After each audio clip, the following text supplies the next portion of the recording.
Hello friends, इस video में हम आज एबनॉर्मल इफेक्टिवनेस के बारे में पढ़ेंगे। एबनॉर्मल इफेक्टिवनेस को हम एबनॉर्मल गेन भी कहते हैं। अभी तक हमने पिछली सारी वीडियोस में हमने लॉस के बारे में पढ़ा था। हमने नॉर्मल लॉस पढ़ा है, एबनॉर्मल लॉस पढ़ा है, अब हम पढ़ेंगे एबनॉर्मल गेन। एबनॉर्मल गेन का मतलब होता है कि हमने जब भी प्रोसेस में जो भी रॉ मटेरियल डाला तो उसमें से हमें एक्स्ट्रा रॉ मटेरियल मिला। अब ऐसा तो हो नहीं सकता आप 10 यूनिट्स का इनपुट डालोगे और आपके 12 यूनिट्स बन के आएंगे। यूनिट्स जितने का भी आप यूनिट्स डालते हो, रॉ मटेरियल डालते हो, उससे कम ही बनते हैं, लेकिन फिर भी हम उसे एबनॉर्मल गेन कहते हैं। हम सीखते हैं उसे मतलब क्या है। एबनॉर्मल इफेक्टिवनेस का मतलब होता है if the loss is less than normal expected loss then the difference between actual output and expected output is known as abnormal gain. मतलब कि अगर आपने सोचा कि आपका 20% का नॉर्मल लॉस होगा, लेकिन एक्चुअल में आपका 20% का लॉस नहीं होता, तो जितना भी आपका बेनिफिट होता है उसको हम एबनॉर्मल गेन कहते हैं। एक एग्जांपल से करते हैं। सपोज करो आपने किसी भी प्रोसेस में या मशीन में 100 यूनिट्स का मटेरियल डाला, जिसमें से आपका नॉर्मल लॉस 20% है। दैट मीन्स 20 यूनिट्स आपके नुकसान में आ जाएंगे। इट मीन्स एक्सपेक्टेड आउटपुट, जो आपका आउटपुट बनना चाहिए, वो आपका 80 यूनिट्स होगा। सो expected output is input minus normal loss 80 units. तो हमको ये पता है कि 20 यूनिट तो हमारे खराब होंगे ही होंगे, तो हमारे 80 यूनिट्स बन के तैयार हो जाएंगे। बट क्वेश्चन में गिवन है आउटपुट इज 90 यूनिट्स, लेकिन एक्चुअल यूनिट्स कितने बने? 90। 80 बनने चाहिए थे लेकिन 90 बन गए। जो 10 यूनिट एक्स्ट्रा बने हैं उसको हम बोलेंगे एबनॉर्मल गेन। ये गेन ऐसा कुछ नहीं है कि हमें फायदा हुआ। हमने 100 यूनिट्स डाले थे, 100 के 110 नहीं बने, 100 से कम बने, लेकिन जो हमारा 20 यूनिट का नुकसान होना था वो 20 का ना होके खाली 10 यूनिट का नुकसान हुआ है। हमने उसमें से 10 यूनिट का नुकसान होने से बचा लिया। तो जितने का भी हम लॉस, नॉर्मल लॉस होने से बचा लेते हैं, उसको हम बोलते हैं abnormal gain. Abnormal gain labour या मैनेजमेंट की एफिशिएंसी की वजह से होता है। अगर वो एक बहुत ध्यान से काम करते हैं तो उस नॉर्मल लॉस को भी बचा सकते हैं। So that means abnormal gain is due to extra care and efficiency of labour and management. Question की हेल्प से सीखते हैं। In process B, 75 units of a commodity were transferred from process A at a cost of rupees 1308. The additional expenses incurred by the process were rupees 202. Of the units entered, 20% are normally wasted and sold as a scrap of for rupees 4 per unit, and output is 70 units. We have to prepare process B. Now, first of all, the first entry will be transfer from process A. We have transferred 75 units. Value is given to be 1308. We write 75 and 1308. Additional expenses are also given 202. Now, let's see the loss. Loss is 20%. 20% of 75 is 15 units. In units, we write 15. They are sold at 4 per unit. So 15 multiplied by 4 is 60. In amount column, we write 60. Now let's see whether we have abnormal gain or abnormal loss. One thing जो आपको ध्यान में रखनी है, या तो question में आपके पास abnormal gain होगा या abnormal loss होगा। कंपनी को या तो फायदा होता है या नुकसान होता है। फायदा और नुकसान दोनों एक साथ नहीं हो सकते। तो किसी भी प्रोसेस में दोनों चीजें एक साथ नहीं आएंगी। या तो एबनॉर्मल गेन होगा या एबनॉर्मल लॉस होगा। अब इस क्वेश्चन में देखते हैं। 75 यूनिट्स हमने मशीन में डाले थे, जिसमें से 15 यूनिट्स हमारे खराब हो गए। सो दैट मीन्स हमारे 60 यूनिट्स बनने चाहिए। So 60 units should be produce. तो now we have to see whether we have produce 60, less than 60 और मोर देन 60। क्वेश्चन कह रहा है बी का आउटपुट 70 यूनिट्स है। दैट मीन्स बी ने 70 यूनिट्स बनाए विदाउट एनी डिफेक्ट। अब 70 यूनिट बन गए, 75 थे 70 बन गए। इसका मतलब क्या हुआ? हमें खाली 5 यूनिट का नॉर्मल लॉस हुआ। तो हमने क्वेश्चन में देखा है हमें 15 यूनिट का नॉर्मल लॉस होना है, लेकिन आउटपुट हमने 70 बनाए, तो इसका मतलब हुआ खाली 5 यूनिट का नॉर्मल लॉस हुआ। हमने 10 यूनिट का नुकसान होने से बचा लिया, तो हमारे 10 यूनिट हो जाएंगे एबनॉर्मल गेन। एबनॉर्मल गेन हमेशा डेबिट साइड पे लिखते हैं और एबनॉर्मल लॉस हमेशा क्रेडिट साइड पे लिखते हैं। वर्किंग नोट्स में देखते हैं 75 यूनिट्स हमने बनाने चाहिए थे, 15 यूनिट का हमारा नुकसान हो गया, दैट मीन्स हमारे कितने यूनिट्स बनने चाहिए 60। कॉस्टिंग पे देखते हैं, हमारा प्रोसेस ए से अमाउंट ट्रांसफर हुआ था 1308, हमने 202 और एक्सपेंड किए, 60 रुपीज हमें स्क्रैप से मिल गए, तो हमारा नेट एक्सपेंडिचर हुआ 1450। आपको एक चीज याद रखनी है, चाहे क्वेश्चन एबनॉर्मल गेन का हो या एबनॉर्मल लॉस का हो, हम हमेशा पर यूनिट कैलकुलेट करते हुए एक्सपेक्टेड आउटपुट से डिवाइड करेंगे। दैट मीन्स कितने यूनिट्स बनने चाहिए, हम ये नहीं देखेंगे कितने यूनिट्स एक्चुअल में बने, क्योंकि जो यूनिट्स बने हैं वो विदाउट डिफेक्ट है। तो इस क्वेश्चन में हमारे बनने चाहिए थे 60 यूनिट्स, सो हम वैल्यू हमेशा 60 यूनिट्स से निकालेंगे। हमारी कॉस्टिंग है 60 यूनिट्स की 1450, so 1 unit will be 1450 divided by 60, which comes out to be 24.167. Multiply 24.167 with 70, you get 1692, and the same rate will be applicable over here. Multiply your 10 units at the rate of 24.167. If you are going to multiply it, you are going to get 242. Now total both the sides, units column will be 85, both the sides 85, and amount column will be 1752. Now let's move to the next question. Next question says the product of a manufacturing concern passes through two processes A and B and then to the finished stock. It is ascertained that each process 5% of the total weight is lost and 10% is a scrap, which from process A and B releases rupees 80 per ton and rupees 200 per ton respectively. The following are the figures relating to both the processes. These are the expenses given. Now in this, material is given to be process A is 1000 tons and process B is 70 tons. Now over here you have to see that in process A it will be material introduced, and in process B since 70 units are already there, so it will be your opening stock. That means आपको हमेशा याद रखना है process ए के अंदर हमेशा material introduced होता है, और अगर प्रोसेस बी में आपके मटेरियल हैं पड़े हुए तो वो आपका ओपनिंग स्टॉक है। क्वेश्चन में क्लोजिंग स्टॉक कहीं नहीं गिवन, तो हम क्लोजिंग स्टॉक को निल लेंगे। आपका कॉस्ट है मटेरियल की 125 पर यूनिट फॉर ए एंड 200 पर unit for B. wages are given, manufacturing expenses are given, and your output is given. That means goods which are being manufactured without any defect. Now let's start the question. I have already made the performer. Material introduced is 1000 units and they are introduced at the rate of 125 each. So the value will be 1,25,000. Wages are given to be 28,000. Manufacturing expenses are given to be 8,000. Now let's see the weight loss. Weight loss is 5%.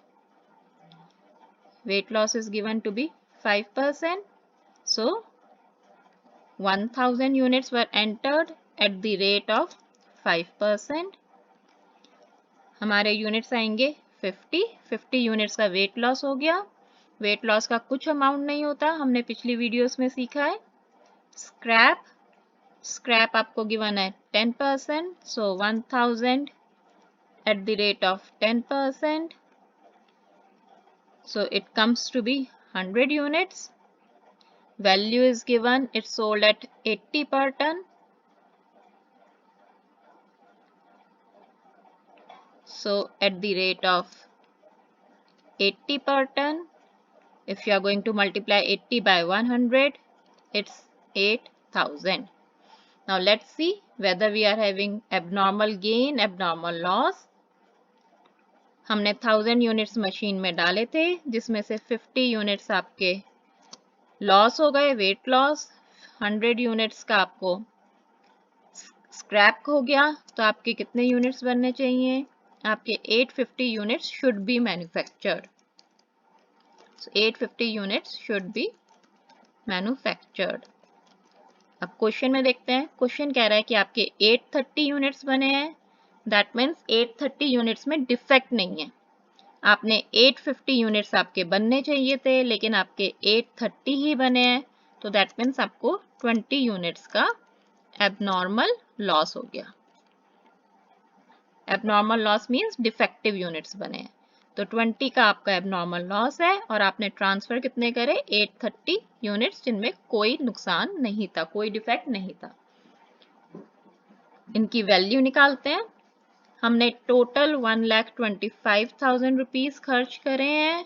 इसमें हमने add करे wages के 28,000 plus 8,000 आपके manufacturing expenses खर्च हुए. 8,000 आपको scrap से मिल गए. तो आपका नेट एक्सपेंडिचर हुआ 1,53,000. 1,53,000 में आपने 850 यूनिट्स बनाए हैं. 850 यूनिट्स आपका एक्सपेक्टेड है. तो 1 यूनिट आपका हो जाएगा 1,53,000 divided by 850 units. Your answer will be 180 rupees per ton. तो हमारा रेट आ गया 180. Abnormal loss we will multiply by 180 and transfer will be multiplied by 180. If we are going to multiply it by 180, we are getting 3,600, and if we multiply 180 by 830, we are getting 1,49,400. Now if we are going to total both the sides, it's 1,000 units. Amount is 1,61,000. On credit side also the total is 1,000 units and it's 1,61,000. Now whatever is a finished good for process A will be transferred to process B. So we are transferring 830 units. Amount is 1,49,400. Material which is already in process B, that means opening stock is 70 units. Now rate is given to be 200, multiply it, you get 14,000. Wages are given to be 10,000. Your manufacturing expense is 5,250. Now let's see the units in loss.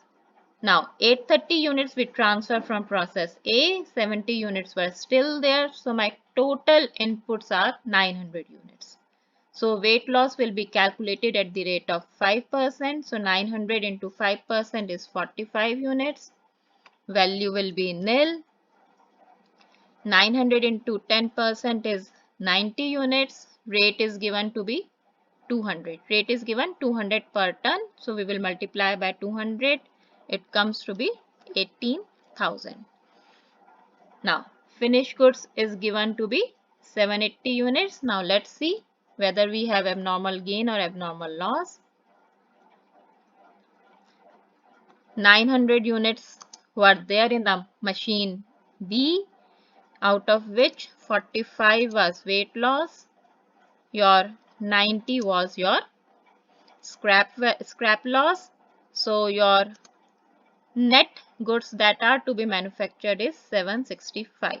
That means 765 units is your expected output. हमारे 765 units बनने चाहिए थे. अब हम check करते हैं हमारे बने कितने हैं. हमारे बने हैं 780 यूनिट्स. हमारे बनने चाहिए थे 765, बन गए 780. दैट मीन्स हमारे ज़्यादा यूनिट्स बने हैं. तो हमारे 780 माइनस 765 हमें प्रॉफिट हो गया 15 यूनिट्स का. 15 units is abnormal gain. So 15 units is my abnormal gain. Abnormal gain हमेशा डेबिट साइड पे लिखा जाता है. एबनॉर्मल गेन आपके 15 यूनिट हो गए। वैल्यू देखते हैं, हमने कितने खर्च करे, 1,49,400 हमारा प्रोसेस ए का खर्चा था, जिसके ऊपर 14,000 का मटेरियल और लगाया, प्लस 10,000 वेजेस के यूज हुए हमारे, प्लस 5,250 हमारे मैन्युफैक्चरिंग एक्सपेंस यूज हुए, हमारे पास 18,000 हमारे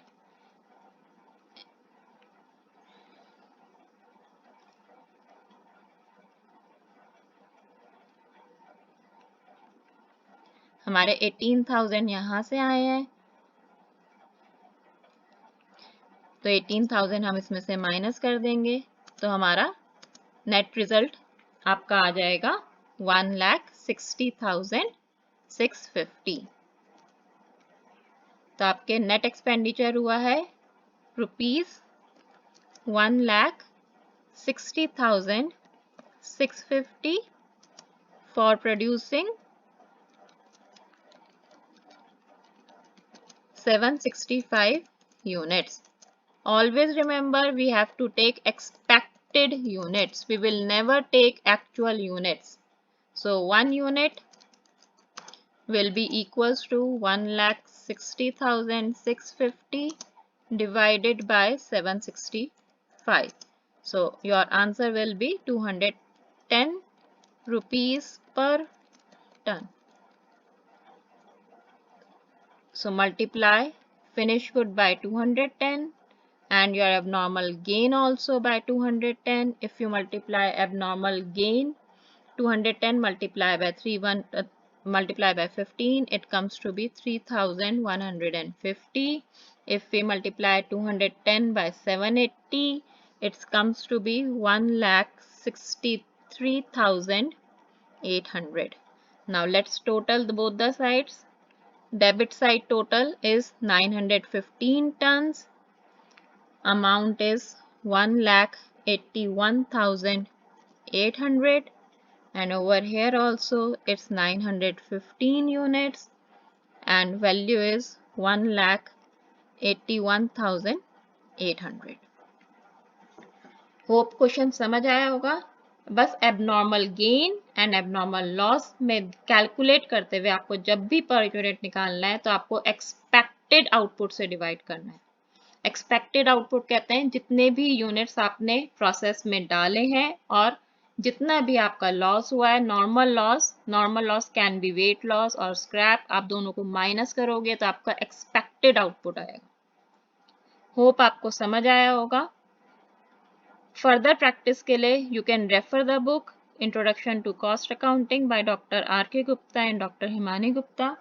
अगर आपको किसी भी न्यूमेरिकल में कोई भी डाउट है, आप कमेंट बॉक्स में लिख सकते हो। I will try to solve it and upload the video. Thank you.